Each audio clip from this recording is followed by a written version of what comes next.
Specific latent heat of vaporisation, ये हम शुरू कर रहे हैं, यहां से हमने छोड़ा था। अब हम ये डिस्कस कर रहे हैं कि specific latent heat of vaporisation कैसे निकालना है, एल वी कैसे निकलेगा।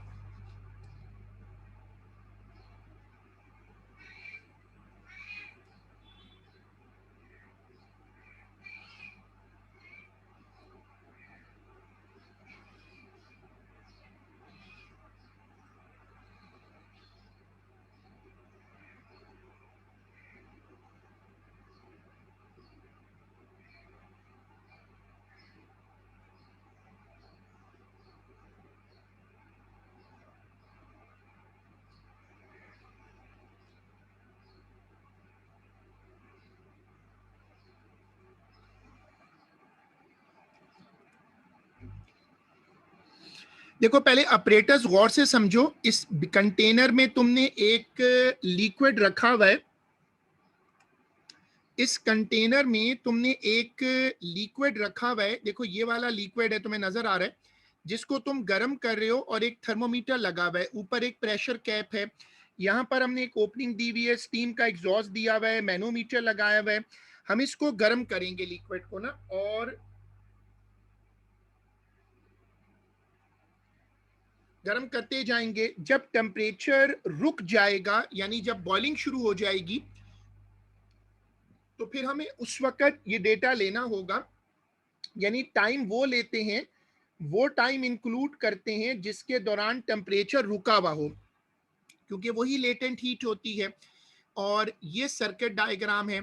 तो अब आपने, जो लोग अभी आए हैं, नोट कर लीजिएगा कि हम अब डिस्कस कर रहे हैं कि एल वी कैसे निकालते हैं, specific latent heat of vaporisation कैसे निकालते हैं।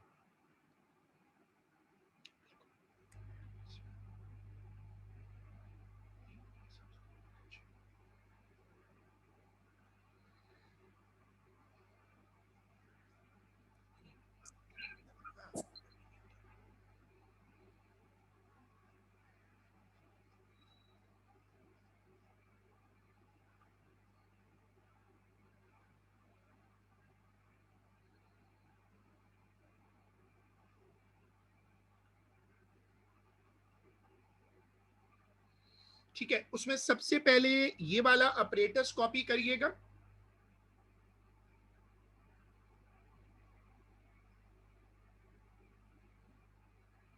So what's the heading?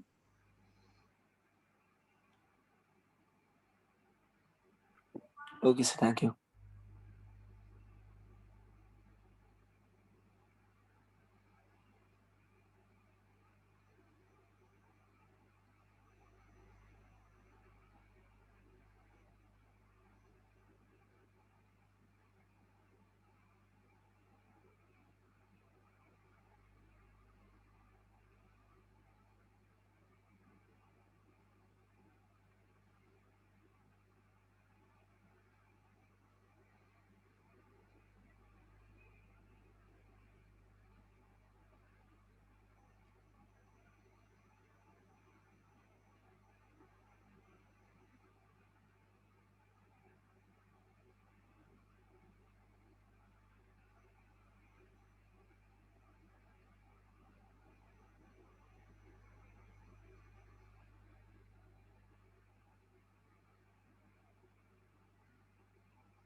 जो डायग्राम आप बना रहे हैं उसमें शो क्या कर रहे हैं कि हम पानी को या लिक्विड को गर्म करेंगे, और जब लिक्विड गर्म होकर बॉईल करना शुरू करेगा उस वक्त हम टाइम नोट कर लेंगे।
उसके बाद अब ये कॉपी करिएगा,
देखो जब तुम ये वाली डायग्राम बनाओ तो इसके नीचे लिखिएगा कि time is noted for which temperature remains constant, time is noted for which temperature remains constant,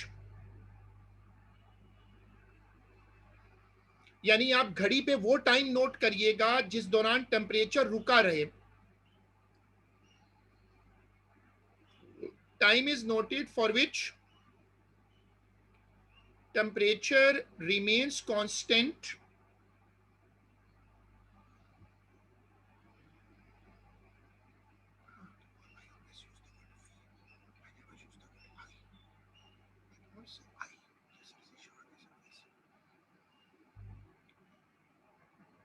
ये नोट करिएगा, ये वाला प्रेशर इधर आके बढ़ गया, higher pressure, higher amount of heat, greater L we.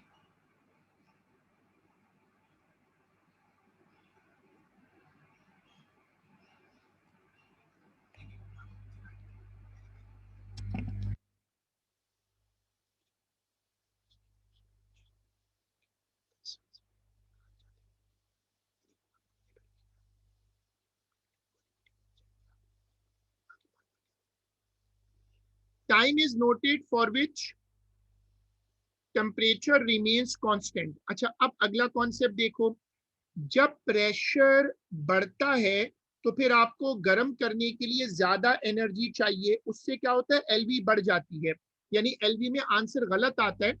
इसीलिए हमने अपरेटस में ये लगाया हुआ है जिसको कहते हैं मैनोमीटर, ताकि अगर बाहर प्रेशर बदल जाए तो ये अपरेटस पिक कर लेगा और हमसे गलती नहीं होगी, हमें पता चल जाएगा कि ये अपरेटस बता देगा कि हमने गलत रीडिंग ली है। तो कॉन्सेप्ट क्या है, अगर बाहर प्रेशर बढ़ गया, हायर प्रेशर आ गया तो ज्यादा हीट देनी पड़ेगी, इससे एलवी बढ़ेगा। ये वाली स्क्रीन कॉपी करिएगा।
So can you please repeat what does manometer do?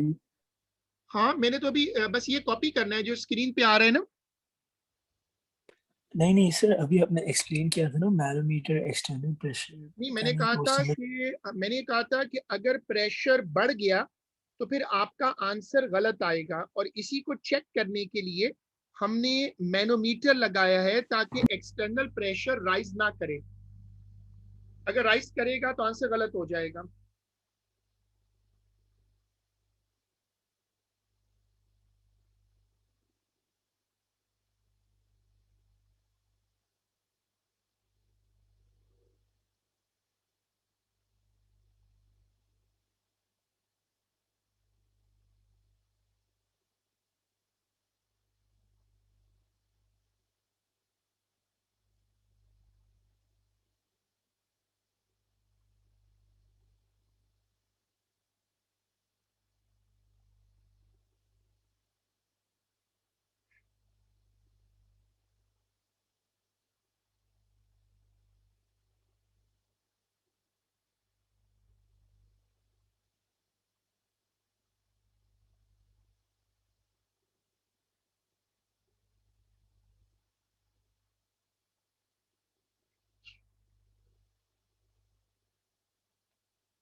ठीक है, अब इसमें लिखिएगा कि मैनोमीटर इज अटैच्ड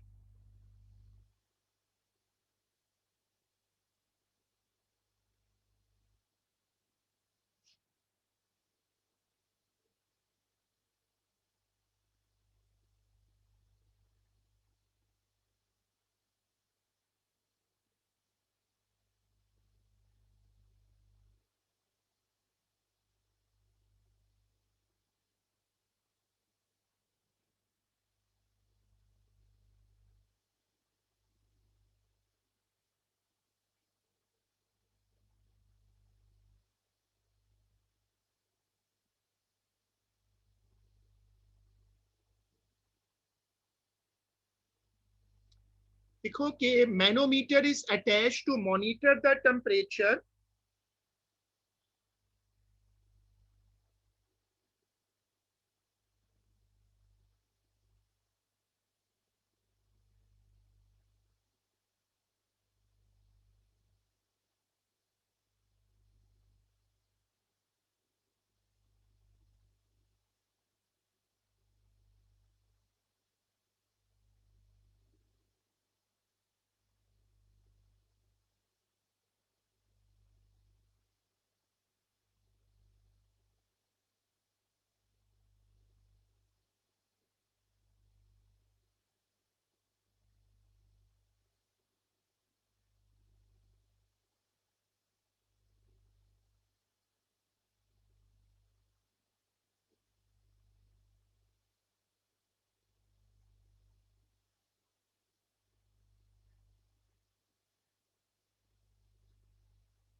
जो मैनोमीटर लगा हुआ होता है वो भी इसी के पर्सपेक्टिव में होता है, वो भी इसीलिए होता है कि वो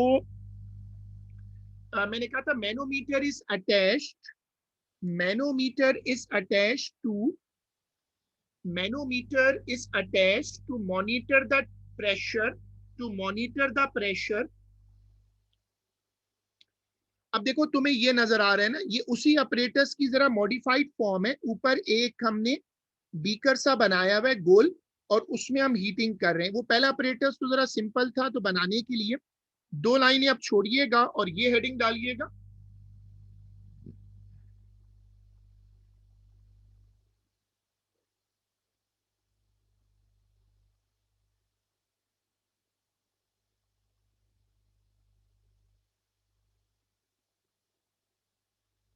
Sir, can you repeat what you said? मैंने क्या बोला था? नहीं, मैंने कुछ लिखवाया नहीं। मैंने कहा ये जो ऑपरेटर्स है ये उसी ऑपरेटर्स की जरा बेहतर डायग्राम है, जो कि रियल ऑपरेटर्स देखने में ऐसा होता है। जो अभी मैंने कॉपी कराया था उसकी रियल पिक्चर ऐसे होती है। अब उसके बाद ये वाली हेडिंग डालें दो लाइनें छोड़ के।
हेडिंग है टेम्परेचर कर्व्स। देखो ये आपको नजर आ रहा है ना, यहाँ टाइम है और यहाँ टेम्परेचर है। इसको कहते हैं टेम्परेचर कर्व। वाई एक्सिस पे टेम्परेचर है और एक्स एक्सिस पे टाइम है।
ये कॉपी करिएगा।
रूल्स देखें, जो स्लोप होती है, जब भी तुम देखो, जब भी तुम टेम्परेचर वर्सेस टाइम का स्केच बनाओ, तो याद रखो कि जो स्लोप है वो शो करेगी चेंज इन टेम्परेचर। जो स्लोप होगी Q is equal to M C delta वाली, वो शो करेगी चेंज इन टेम्परेचर को। हॉरिजॉन्टल लाइन शो करेगी स्टेट बदल रही है, टेम्परेचर कांस्टेंट है। ग्रेडियंट शो करेगा rate of change in temperature. ये इसके 3 पॉइंट्स याद करने आपको, ये कॉपी होगा।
देखो, अब ग्रेटर स्लोप, अगर स्लोप ज्यादा होगी, स्मॉलर, इसका मतलब होगा सी की वैल्यू कम है, और इसका मतलब है गुड कंडक्टर है। अगर लंबी लाइन होगी, हॉरिजॉन्टल लाइन लंबी होगी, तो उसका मतलब एल की वैल्यू ज्यादा है, ग्रेटर टाइम। तो अब ये वाली उसी उसी स्क्रीन को अपडेट कर लो।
अब जरा हीटिंग कर्व की एक एग्जांपल देखें। हीटिंग कर्व कैसे बनते हैं, दे आर वेरी इंपॉर्टेंट और बड़ा रेगुलर पेपर में आते हैं। देखो, लाइन ऊपर जा रही है तो टेम्परेचर बढ़ रहा है, फिर लाइन कांस्टेंट हो गई, स्टेट बदल रही है, फिर लाइन ऊपर गई, टेम्परेचर बढ़ रहा है, लाइन सीधी हो गई, टेम्परेचर कांस्टेंट हो गया।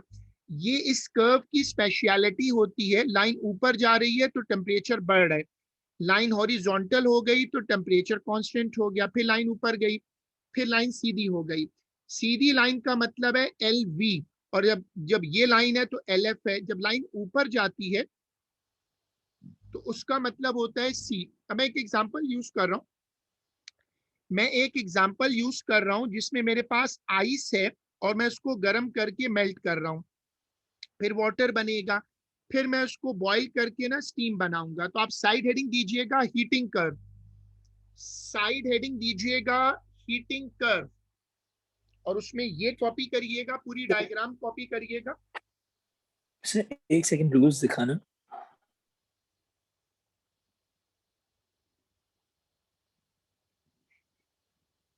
Thank you sir. सब लोग ये वाली स्क्रीन कॉपी करिएगा।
So what is this 273 and 373?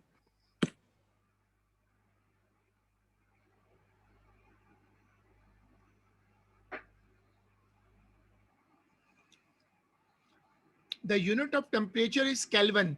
273 is Kelvin, 373 is Kelvin. Centigrade को मैंने ना केल्विन में कन्वर्ट करके लिखा हुआ है.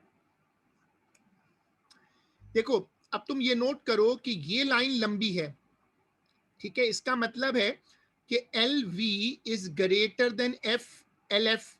तो ये जो लाइन है ये बताती है कि कितनी देर लग रही है मेल्टिंग या बॉइलिंग में. उसी डायग्राम को अपडेट कर लो.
नीचे लिखा हुआ है लीस्ट ग्रेडियंट लीस्ट कंडक्टिविटी. जब ग्रेडियंट कम होगा तो उसका मतलब होगा कि ये पुअर कंडक्टर है.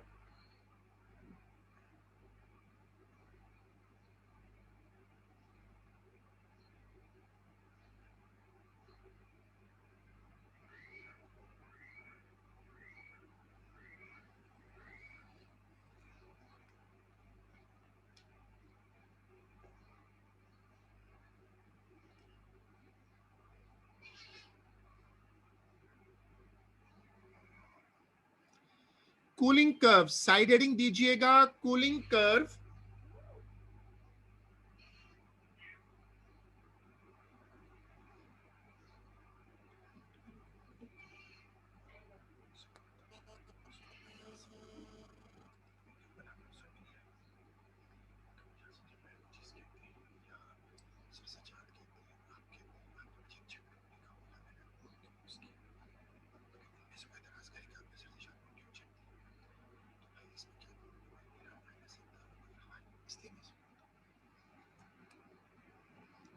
देखो इनको कहते हैं कूलिंग कर्व. ये नीचे आते हैं, लाइन का नीचे आ गई, कूलिंग हुई, फिर लाइन हॉरिजॉन्टल है, फिर नीचे आई, फिर हॉरिजॉन्टल हो गई.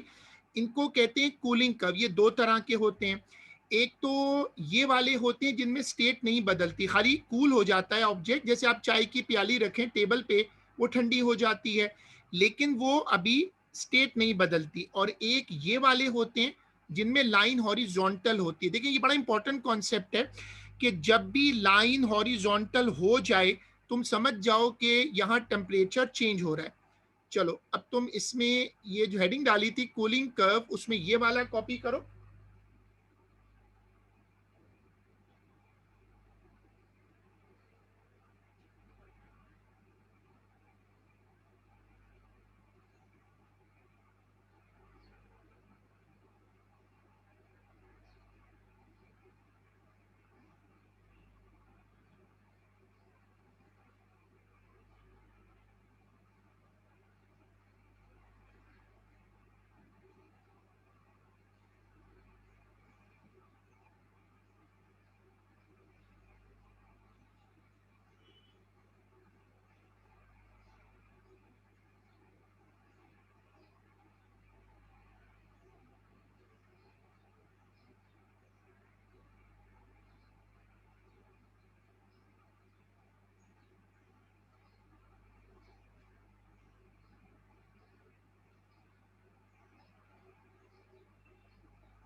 ये जो ग्राफ आप देख रहे हो इसको कहते हैं कूलिंग कर्व। इसमें ना स्टेट नहीं बदल रही, और ये फिजिक्स के एटीपी में अक्सर आता है। It's a very famous topic, physics ATP में और नॉर्मल में बहुत आता है। अच्छा, उसके बाद ये वाला कॉपी करें, उसके बाद ये वाला कॉपी करें।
चले हेडिंग डालिएगा अब 2 लाइनें छोड़कर थर्मल एक्सपेंशन। हेडिंग डालिएगा 2 लाइनें छोड़कर, हेडिंग है thermal expansion.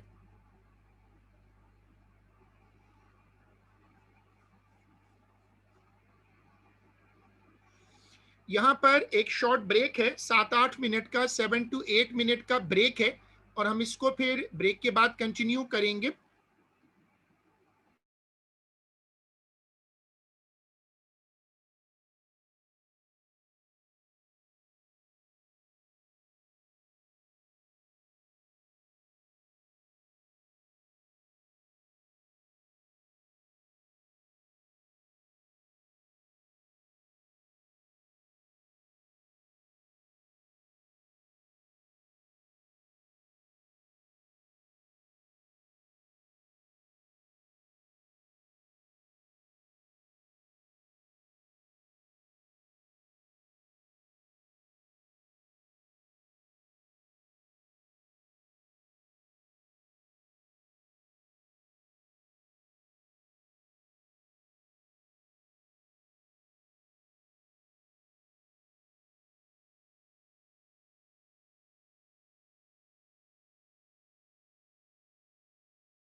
We are resuming, सब लोग वापस क्लास ज्वाइन कर लीजिएगा। हेडिंग है थर्मल एक्सपेंशन, ये भी एक आसान टॉपिक है।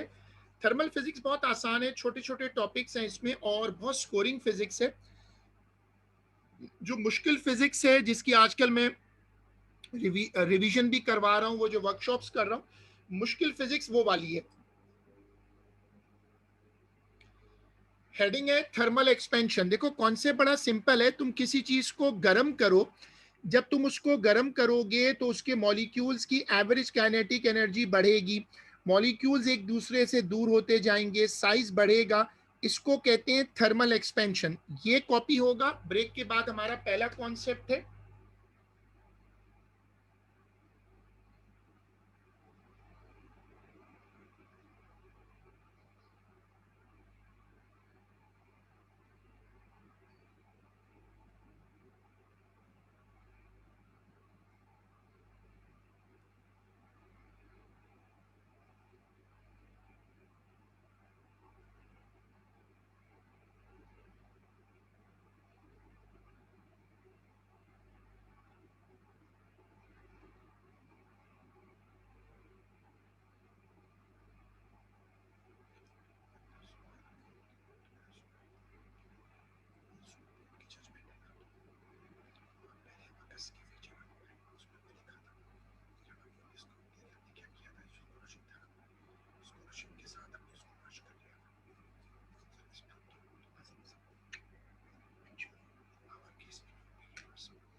जो सॉलिड्स होते हैं वो जरा आराम से हीट अप हो जाते हैं, एक्सपेंड करते हैं। लिक्विड भी एक्सपेंड होता है, गैस तो बहुत ही ज्यादा एक्सपेंड कर जाती हैं।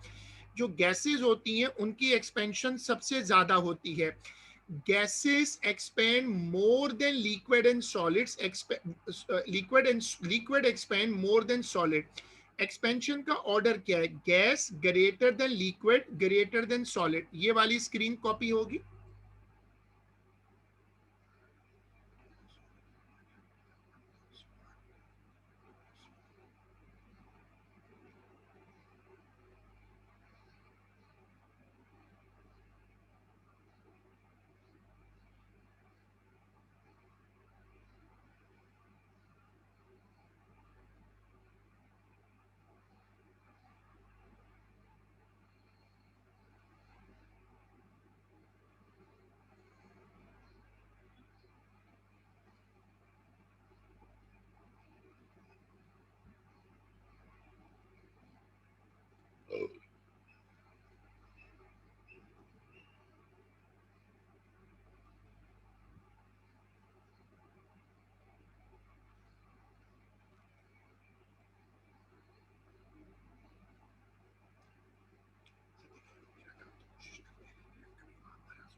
Uses of thermal expansion. अब ये वाली हेडिंग डाल दें, एक लाइन सॉरी 2 लाइन छोड़कर हेडिंग डालिएगा, यूजेस ऑफ थर्मल एक्सपेंशन।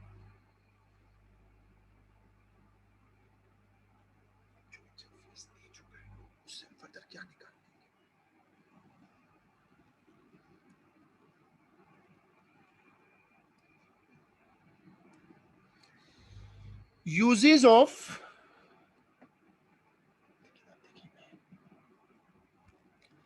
अब जैसे पहले मैं रख रहा हूं थर्मोस्टेट। थर्मोस्टेट क्या होती है? एक रॉड होती है जिसमें 2 मेटल लगे हुए होते हैं। जब हम उस रॉड को गर्म करते हैं तो ये रॉड आगे से बेंड हो जाती है। ये बहुत मशहूर है, जो लोग घर में इस्त्री वगैरह खुद करते हैं, आयरन होता है ना, तो अगर आप आयरन खुद करते हैं तो आपको आयरन चलाते हुए ना क्लिक क्लिक की आवाज आती है कभी कभी, और उससे वो जो आयरन होता है हीटिंग बंद कर देता है। आजकल जैसे लोग मॉक्स वगैरह की वजह से या सीआईस की वजह से लेट पड़ते हैं, तो आपने एक आवाज सुनी होगी रेफ्रिजरेटर की, वो जो क्लिक करके ऑन होता है फिर क्लिक करके ऑफ होता है। ऐसी ही आवाज एयर कंडीशनर से भी आती है, जो कन्वेंशनल एसीज हैं। इसको कहते हैं बाई मेटालिक स्ट्रिप। इसमें दो स्ट्रिप्स को जोड़ देते हैं, जब हम उसको गर्म करते हैं तो स्ट्रिप ऐसे मुड़ जाता है। इसका फायदा क्या होता है, जब ऐसे मुड़ेगा तो हम उसको यूज करते हैं। जैसे फॉर एग्जांपल ये आप सर्किट देख रहे हैं, जब आप इसको गर्म करेंगे तो ये रॉड आगे से मुड़ेगी और नीचे एक स्विच लगा हुआ है, ये उसको दबा देगी। इसको कहते हैं थर्मोस्टेट। तो आपने हेडिंग डाली थी यूजेस ऑफ थर्मल एक्सपेंशन, और उसमें लिखिएगा नंबर 1 थर्मोस्टेट। Number 1 thermostat.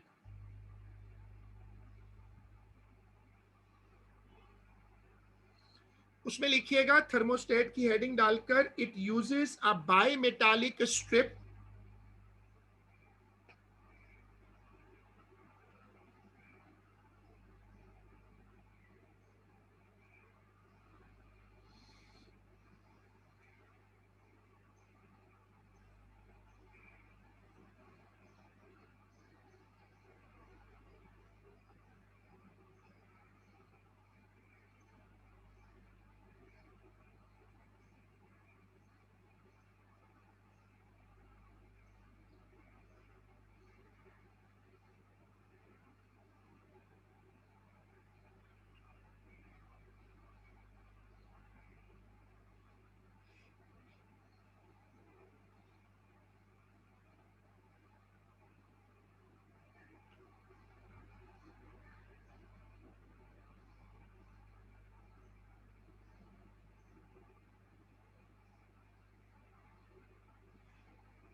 लिखिएगा, it uses bimetallic strip. ये वाली स्क्रीन कॉपी करिएगा, उसके बाद ये वाली स्क्रीन कॉपी करिएगा।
साउंड सिस्टम का जिक्र हुआ, उसमें सबसे ज्यादा जरूरत आप ही को है।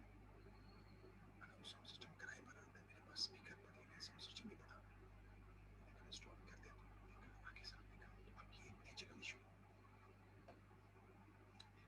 बैकग्राउंड पे डाला था, आपको उसको पॉज करना, उसको शूट डाउन कर दिया, अगर सोचे पहले पड़े।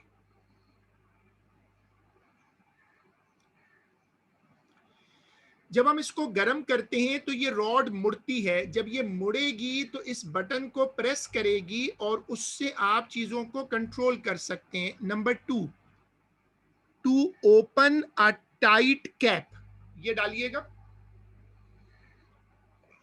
अच्छा सॉरी, इसके नीचे लिख दीजिएगा कि व्हेन इट इज हीटेड, इसके नीचे लिख दीजिएगा when it is heated it bends.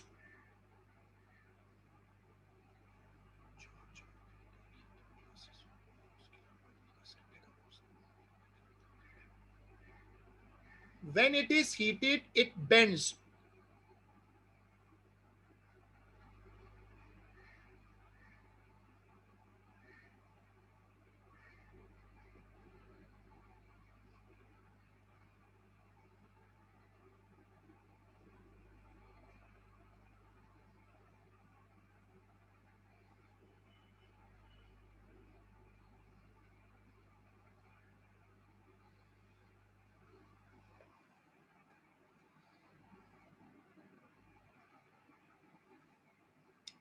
अब ये आएगा number 2, to open a tight cap. अगर वो जो पहले बॉटल्स होती थी उस पर मेटल के या स्टील के कैप होते थे, तो वो अगर स्टक हो जाएं तो हम क्या करते थे, उनको ना गर्म पानी के टैप के ऊपर रखते थे, गीजर पानी में, उससे वो गर्म होकर एक्सपैंड होके खुल जाते थे।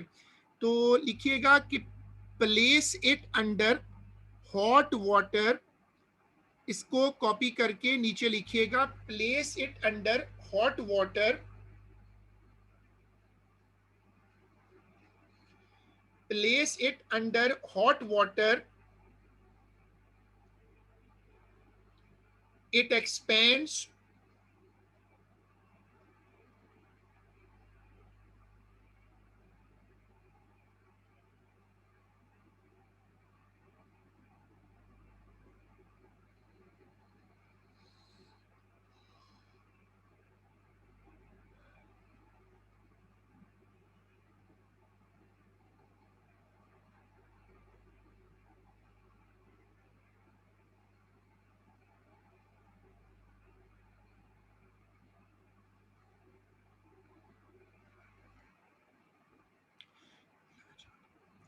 चलो नंबर 3 देखो, नंबर 3 क्या है, लिक्विड इन गिलास थर्मोमीटर। ये भी एक्सपेंशन पे काम करता है। इसमें मरकरी होता है या अल्कोहल होता है, जब आप गर्म करते हैं तो एक्सपेंड करता है, और this is another example of thermal expansion. Metal rods can be fitted into metal wheels. आपको ये नीचे नजर आ रहा है ना, ये वैसे तो इसमें फिट नहीं हो सकता, लेकिन आप अगर इसको गर्म करें, वैसे तो ये छोटा है ये बड़ा है ना, तो ये वाला जाकर इस पे फिट तो नहीं हो सकता, लेकिन अगर आप इसको गर्म करें और इसको इसको गर्म करें तो ये एक्सपेंड होगा, एक्सपेंड करके ये उसके ऊपर फिट हो जाएगा।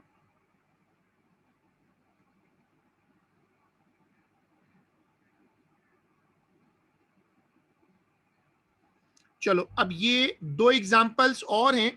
ये डायग्राम ये वाली मत कॉपी करिएगा, जरा मुश्किल है। ये 2 पॉइंट्स कॉपी करिएगा, 3 एंड 4।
सब बात तो पूरी कर दी है मैंने, एक जुमला भी नहीं बोलने देते ना मीटिंग में ना यहाँ पर।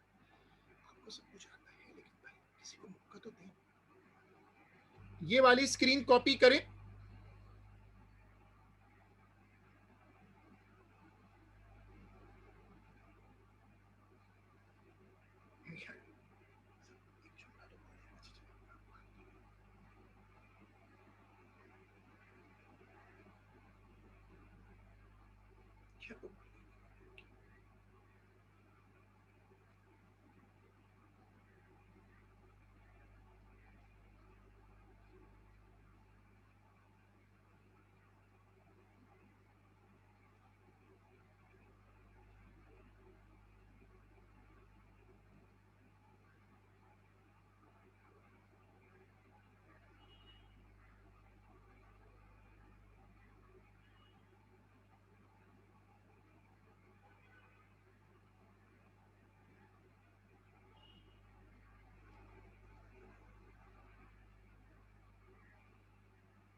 आप देखें।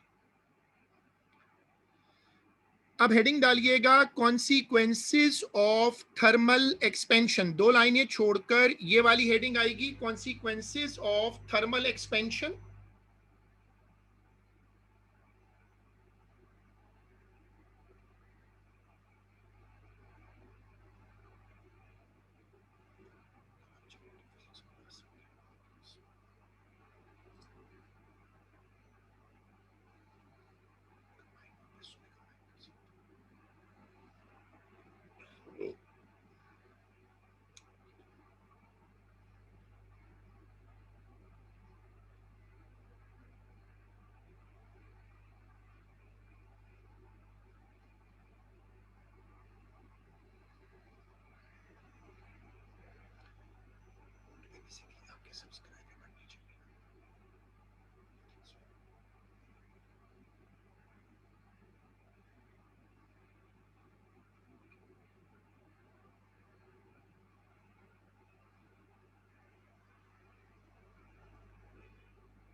कॉन्सिक्वेंसेस में पहला देखें, ये एक बड़ा मशहूर कॉन्सेप्ट है कि जो ब्रिजेस होते हैं या मेटल स्ट्रक्चर्स होते हैं उनमें हम इस तरह के ना गैप छोड़ते हैं ताकि सर्दियों में ये कॉन्ट्रैक्ट हो जाएं और गर्मियों में एक्सपेंड हो सकें।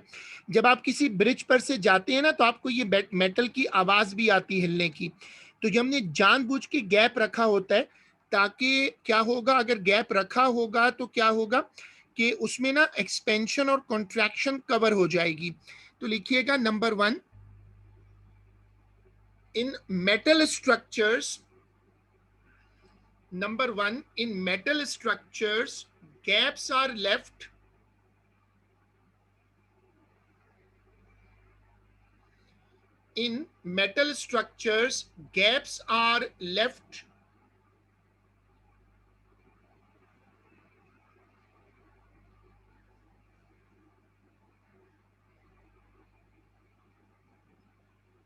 to accommodate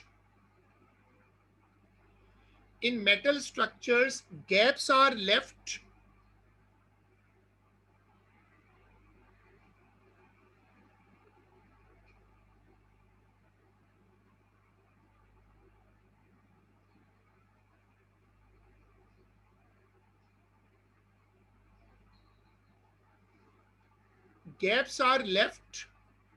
to accommodate thermal expansion and contraction.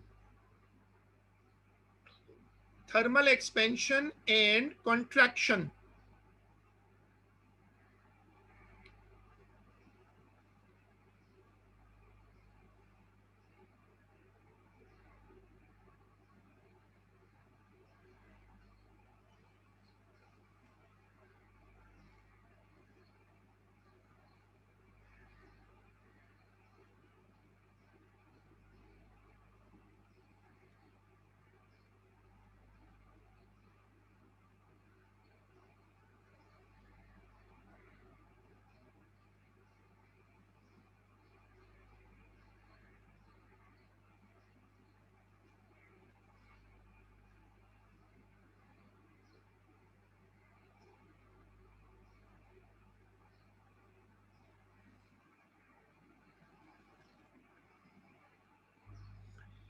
जो रेलवे ट्रैक्स होते हैं उनमें भी यही मसला होता है, उनमें भी गैप छोड़ना पड़ता है ताकि सर्दियों में और गर्मियों में जो ट्रैक है वो एक दूसरे में स्टक ना हो जाए। ये आप जो देख रहे हैं ये रेलवे ट्रैक का हाल हुआ है। अब हम यहाँ पर स्पेस छोड़ते हैं तो ये सरवाइव करता है सर्दियों में और गर्मियों में।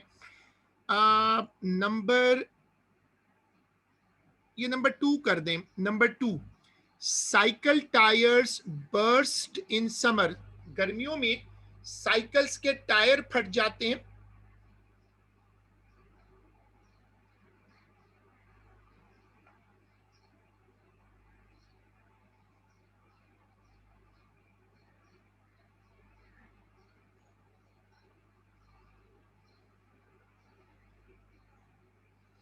क्योंकि वो हवा गर्म हो जाती है। जैसे आप गाड़ी धूप में खड़ी करें ना तो अंदर बहुत टेम्परेचर बढ़ जाता है, कुक हो जाता है। चलो अब 2 लाइनें छोड़कर हेडिंग डालो, थर्मल एक्सपेंशन ऑफ गैसेस, ये वाली हेडिंग डालो।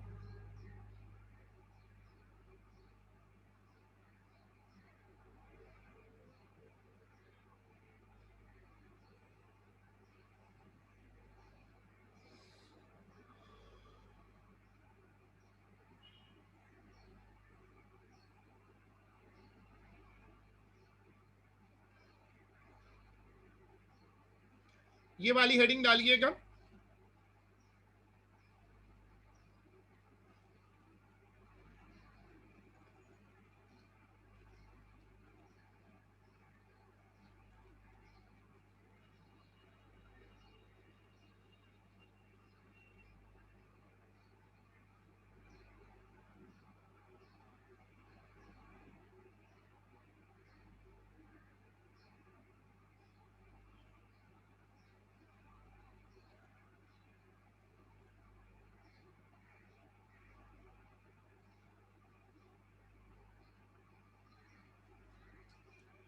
Thermal expansion of gases, gases क्या करती हैं?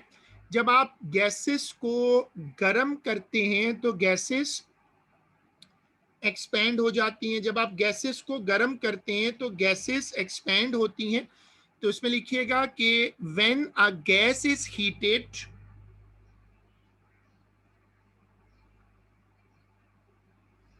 when a gas is heated, its average molecular kinetic energy increases. When a gas is heated, its average molecular kinetic energy increases.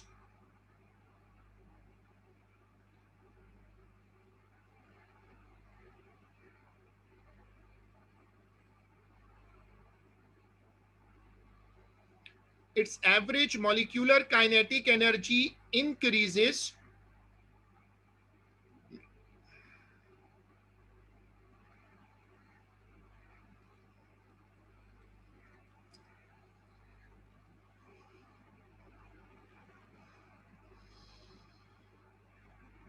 its average molecular kinetic energy increases, comma, the gas expands.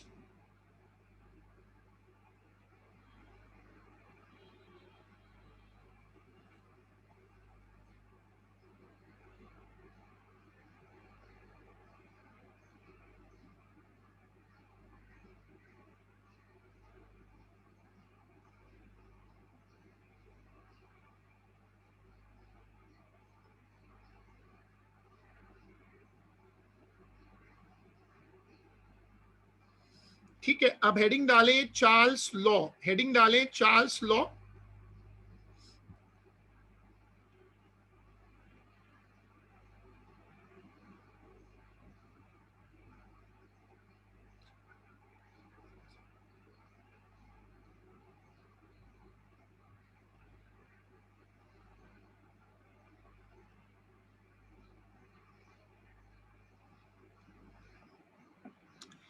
इसने कहा था कि gas का जो volume होता है वो gas के टेम्परेचर के डायरेक्टली प्रोपोर्शनल होता है। जितना ज्यादा टेम्परेचर बढ़ाओगे गैस का वॉल्यूम उतना ज्यादा होगा। ये वाली स्क्रीन कॉपी करें।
Volume is proportional to temperature, volume is equal to KT।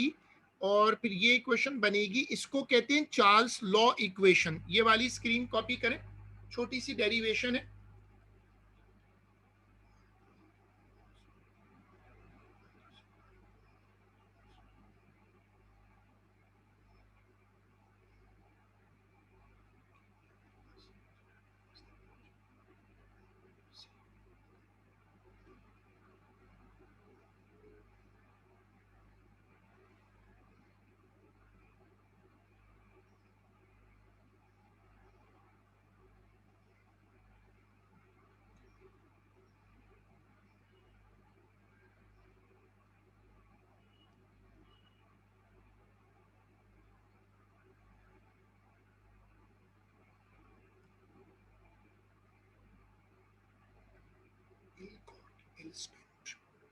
देखो इसका स्केच देखो, वाई एक्सिस पे टेम्परेचर है और एक्स एक्सिस पे वॉल्यूम है, तो लाइन स्ट्रेट जा रही है। ये वाली स्क्रीन कॉपी करें।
उसके बाद देखो हमने क्या किया है, हमने उसी ग्राफ में शो किया कि जो ग्रेडियंट होगा वो के बराबर होगा।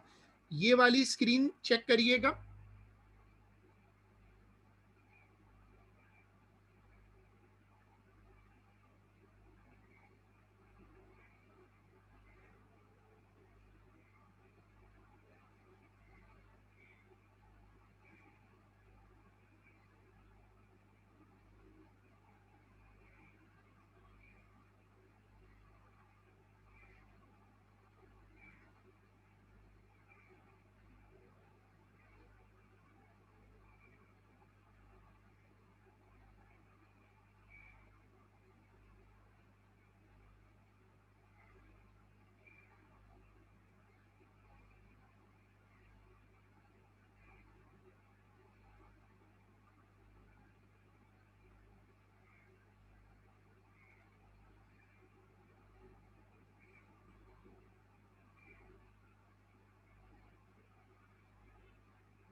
So what is K in this scenario? के वो है constant of proportionality.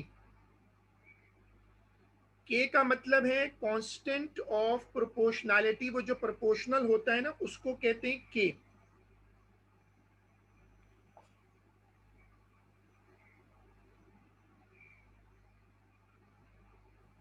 So does this K represent constant temperature? नहीं नहीं, सिंपल देखो, याद रखो के का मतलब है कांस्टेंट, के का मतलब है कांस्टेंट। तो इसका मतलब अगर आप ग्रेडियंट निकालेंगे तो इसका मतलब है ग्रेडियंट आएगा के। टेम्परेचर तो बढ़ रहा है, टेम्परेचर और वॉल्यूम दोनों बढ़ रहा है।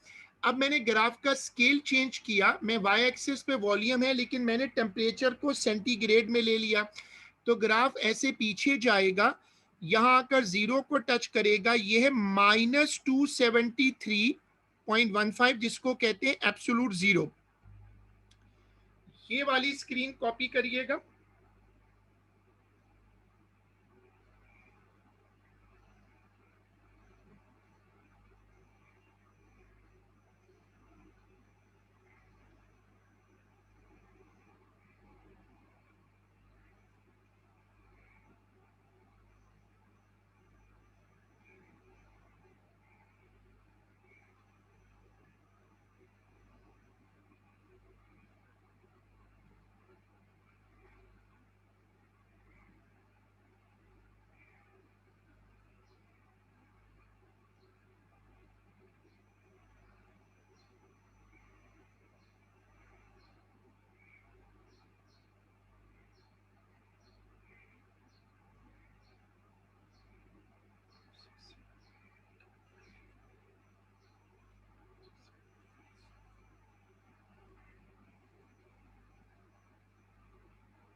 देखो, जब आप एक गैस को ठंडा करते हो तो गैस थोड़ी सी देर के बाद लिक्विड बन जाती है, और ठंडा करो तो वो सॉलिड हो जाती है। अच्छा, अब V1 upon T1 is equal to V2 upon T2, ये कहलाता है चार्ल्स लॉ, और इसके लिए प्रेशर कांस्टेंट है। ये वाला चैप्टर यहाँ पर कंप्लीट हो जाता है। Thermal physics is a bigger chapter.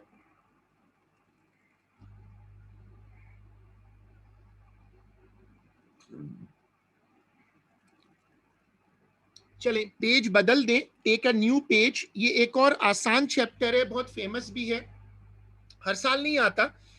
This chapter does not come every year, it's a pure theory chapter. Class 10th में ज्यादातर बच्चे पढ़ते हैं। ट्रांसफर ऑफ हीट, हेडिंग डालिएगा transfer of heat.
Introduction,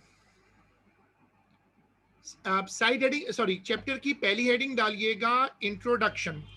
chapter की पहली हेडिंग डालिएगा इंट्रोडक्शन। उसमें ये कॉन्सेप्ट आएगा कि हीट हमेशा जाती है रीजन ऑफ हाई टेम्परेचर से, हीट हमेशा ट्रेवल करती है हाई टेम्परेचर से लो टेम्परेचर की तरफ। ये वाली स्क्रीन शेयर करिएगा, ये वाला कॉन्सेप्ट कॉपी करिएगा।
Heat is a form of energy. Heat हमेशा कैसे ट्रेवल करती है? हाई टेम्परेचर से लो। एसी चल रहा हो तो हम दरवाजे खिड़कियां बंद कर देते हैं, वरना बाहर से हीट अंदर आना शुरू हो जाती है, कूलिंग खराब होती है।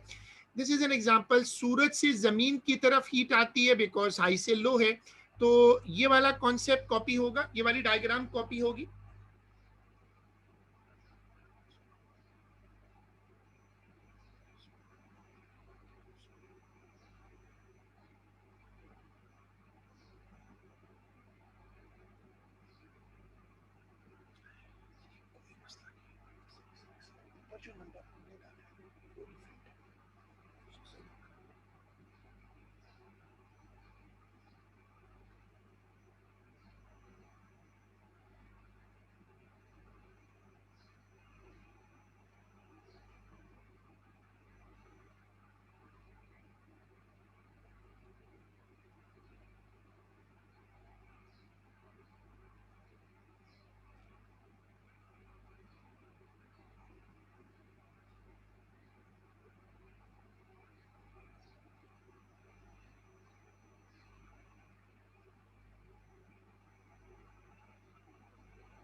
चलें, हेडिंग डालिएगा। हम आज का आखिरी टॉपिक रख रहे हैं, rate of heat transfer. Heat कितनी तेजी से ट्रांसफर होती है।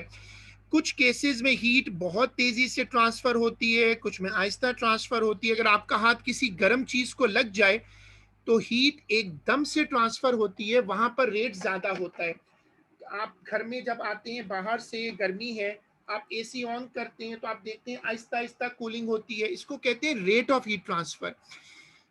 Greater the temperature difference, greater the rate of heat transfer. As the heat transfer continues, temperature difference decreases, so rate of heat transfer also decreases. ये वाली चीज copy करिएगा सब लोग, ये दो कॉन्सेप्ट कॉपी करिएगा।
चलें, हेडिंग डाल के छोड़ दीजिएगा थर्मल इक्विलिब्रियम। क्लास यहाँ खत्म हो रही है, हेडिंग डाल दीजिएगा थर्मल इक्विलिब्रियम, और फिर ये क्लास यहाँ खत्म है और हम इसको इंशाल्लाह अपनी अगली क्लास में कंटिन्यू करेंगे।